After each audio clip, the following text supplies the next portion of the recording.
नमस्कार। मैं वीना वर्मा हमारे यूट्यूब चैनल एस्ट्रो वीना पर आपका स्वागत करती हूँ। धन्यवाद देती हूँ आप मेरे साथ जुड़े हुए हैं। आज मैं आपके साथ कुछ रेमेडीज़ शेयर करूँगी, कुछ उपाय शेयर करूँगी और वो हमारे दैनिक जीवन के लिए बहुत ज़्यादा ज़रूरी भी हैं। किसी के पास डेट ऑफ बर्थ नहीं होती, कुछ परेशानियों में घिरे हुए होते हैं, तो वो मैं आपके साथ जो उपाय शेयर कर रही हूँ, आज के जो उपाय हैं वो वैवाहिक जीवन के बारे में है।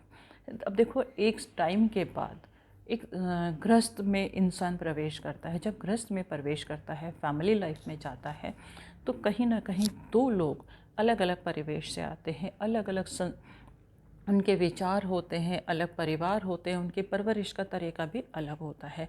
परंतु जब वो आ जाते हैं, एक बंधन में बंध जाते हैं, एक छत के नीचे रहना शुरू करते हैं, तो कहीं ना कहीं उनके अंदर वैचारिक मतभेद हो जाता है। वैचारिक मतभेद, कभी आइडियाज़ नहीं मिलते, कभी एक साथ चल नहीं सकते। परंतु अगर ये थोड़ा थोड़ा सा होता रहे, अब एक घर में एक घर है, किचन में बर्तन भी होंगे, बर्तन होंगे तो थोड़े थोड़े खड़केंगे भी, और थोड़े थोड़े खड़कते हैं तो वो माहौल को कभी कभी खुशनुमा भी बना देते हैं, हमारी एनर्जी भी बूस्ट हो जाती है। परंतु अगर बार बार खड़कते रहे, बार बार घर में शोर होता रहे, तो ये शुभ संकेत नहीं है। इसी तरह से वैवाहिक जीवन में होता है कि पति पत्नी जो है, कभी कभी छोटी मोटी तकरार अगर होती है तो वो चलता है, क्योंकि ये हमारे जीवन में एक नई ऊर्जा और जोश का संचार करती है। परंतु कभी कभी जब तकरार जो है वो बहुत ज़्यादा बढ़ जाती है, बहुत ज़्यादा बढ़ जाती है, और उस तकरार को दूर करने के लिए लोगों को इन्वॉल्व होना पड़ता है। कभी कभी तो मामला जो है वो कोर्ट कचहरी तक भी चला जाता है। अब कोर्ट कचहरी तक मामला जाने के बाद ये कोई सॉल्यूशन तो नहीं है कि आप दोनों बिल्कुल अलग हो गए। अब एक आपने संकल्प लेके घर में बंधे हो, तो आपको रास्ता निकालना चाहिए कि किस तरह से इस तकरार को दूर किया जा सके। तो आज मैं आपके साथ वही थोड़े से उपाय शेयर करूंगी, जिन छोटे छोटे उपायों को करने से आपके वैवाहिक जीवन की जो तकरार है वो काफ़ी हद तक कम हो जाती है। और ये जो उपाय हैं बहुत कारगर उपाय हैं। सच्चे मन से अगर करे जाएं तो हमारा जो जीवन है वो सुखमय हो जाता है, और जो हमारी गृहस्थ की गाड़ी है, हमारी फैमिली लाइफ है, वो बहुत ज़्यादा स्मूथ चलने लगती है। तो सबसे पहला अचूक उपाय मैं आपके साथ शेयर कर रही हूँ, वो है आप अपने घर में, घर के मंदिर में आप शिव जी और पार्वती जी की एक फ़ोटो या मूर्ति रखिएगा। और हम जानते हैं कि ये जो, अगर हम देखते हैं तो ये जो कपल है वो एक मिसाल है, प्रेम की मिसाल है, लोगों को ब्लेसिंग्स देने की मिसाल है, और हमेशा खुशनुमा रहता है। अगर हम इनका इनका वैसे व्यक्तित्व देखें तो शिव जी का जो वाहन है वो है नंदी, और माँ का जो वाहन है वो है शेर। अब ये दोनों जो हैं अलग अलग व्यक्तित्व हैं, अलग अलग व्यक्तित्व होने के बाद भी एक साथ रहते हैं, तो एक अच्छा मिसाल हमारे लिए कायम होता है। तो वही हमें संदेश देते हैं कि किस तरह से हमारा जो जीवन है वो आगे अनुकूल हो, और हम विपरीत परिस्थितियों में, विपरीत माहौल से आने के बाद भी किस तरह से एक दूसरे को सपोर्ट करके आगे बढ़े। जब हम सपोर्ट करके आगे बढ़ते हैं तो हमारे जीवन में खुशियाँ आती हैं और लक्ष्मी की कृपा हमारे ऊपर बनी रहती है। तो आपको क्या करना है कि आपको इनकी रोज़ पूजा करनी है। रोज़ पूजा करने से और अपने गृहस्थ में, अपने जीवन में खुशियाँ भरने की इनसे प्रार्थना कीजिएगा। अगर इनकी ब्लेसिंग्स आपको मिल गई तो आपको अखंड सौभाग्य, भाग्य और सुख संपन्नता सभी कुछ मिल जाएगी। दूसरा उपाय हम देखते हैं। दूसरा उपाय जो है उसके लिए क्या है कि हमारा जो है गुरु का अनुकूल होना बहुत ज़रूरी है, क्योंकि अगर हमारा गुरु अनुकूल होता है तो हमारा जो जीवन है ऑटोमेटिकली बहुत ज़्यादा अच्छा चला जाता है, हमारे को ब्लेसिंग्स मिल जाती हैं। और गुरु जो है हमारा मार्गदर्शन करता है। सबसे ज़्यादा ज़रूरी है हमारा मार्गदर्शन होना। अगर हमारा गुरु कहीं से अनुकूल नहीं है, हमारी जन्म पत्री में अनुकूल नहीं है, या हमारे किस अनुकूल किसी की भी, एक की भी जन्म पत्री में गुरु अनुकूल नहीं है, तो ये दुष्परिणाम हमें देखने होते हैं। तो बड़ों की ब्लेसिंग्स लेना बहुत ज़रूरी होता है। पहले आपने देखा होगा, पहले संयुक्त परिवार होते थे, घर में कोई भी बात हो जाती थी बड़े बुज़ुर्गों के वजह से, या बड़े बुज़ुर्गों उनकी रिस्पेक्ट की वजह से कोई भी मामला जो है वो घर के अंदर ही रहता था, और कोर्ट कचहरी तक जाना है क्या, घर कमरे के बाहर भी नहीं जाता था। बड़ों की वही होता है हमारे गुरु की रिस्पेक्ट, गुरु का अनुकूल होना। गुरु अनुकूल होता है तो हम ऑटोमेटिकली हमें बड़ों की ब्लेसिंग्स मिलती हैं।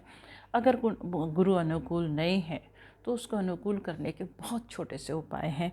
आपको क्या करना है, आपको हल्दी की 7 गांठें लेनी है। साबुत हल्दी होनी चाहिए, बीच में से कहीं टूटी हुई ना हो। उस 7 गांठों को ये पति पत्नी दोनों करेंगे, जिससे इनके वैवाहिक जीवन की जो कलह है वो धीरे धीरे ख़त्म हो जाएगी और संबंध जो है वो मधुर बन जाएंगे। मधुर अगर संबंध हो तो हमारा भविष्य भी अच्छा होता है और हमारे अंदर ऊर्जा का संचार भी अच्छा होता है। तो 7 हल्दी की गांठों को आप पीले या सफ़ेद सूती धागे में, अगर कहीं से भी आपको कॉटन का धागा मिल जाता है, कच्चा सूत मिल जाता है तो वो बेस्ट है।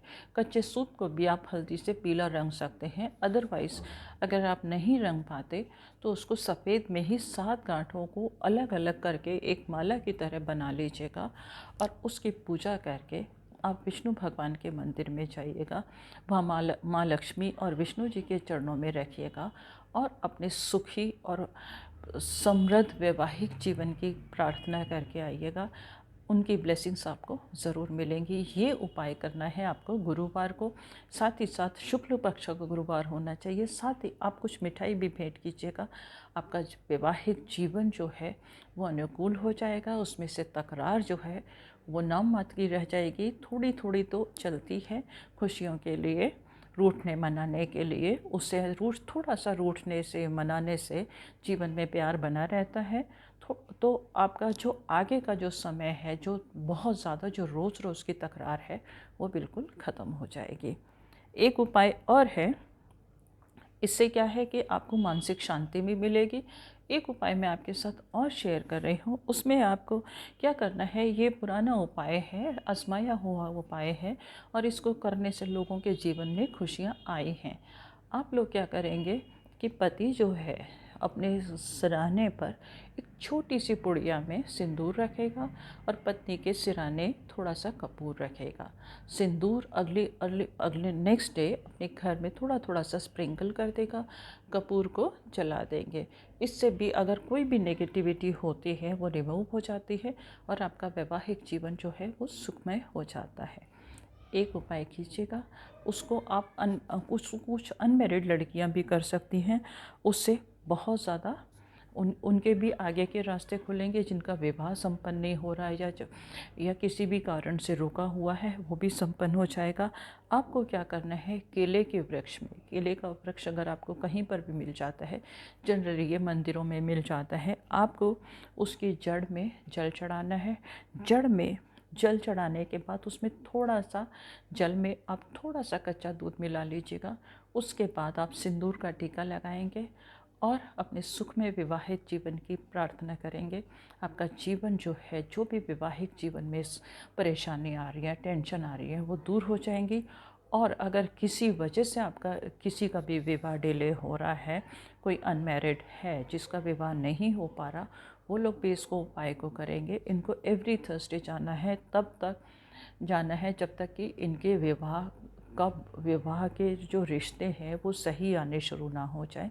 तो आपके लिए सही रिश्ते भी आएंगे और जो मैरिड लोग हैं उनका जीवन भी सुखी हो जाएगा।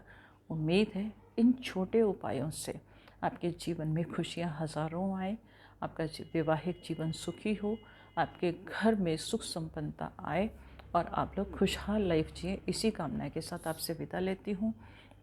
आपको जानकारी मिलती रहे इसके लिए मेरा चैनल सब्सक्राइब ज़रूर कीजिएगा, लोगों के साथ शेयर भी कीजिएगा। और अगर कुछ नई जानकारी चाहते हैं तो आप मुझे मैसेज कर सकते हैं, जवाब देने की पूरी कोशिश करूँगी।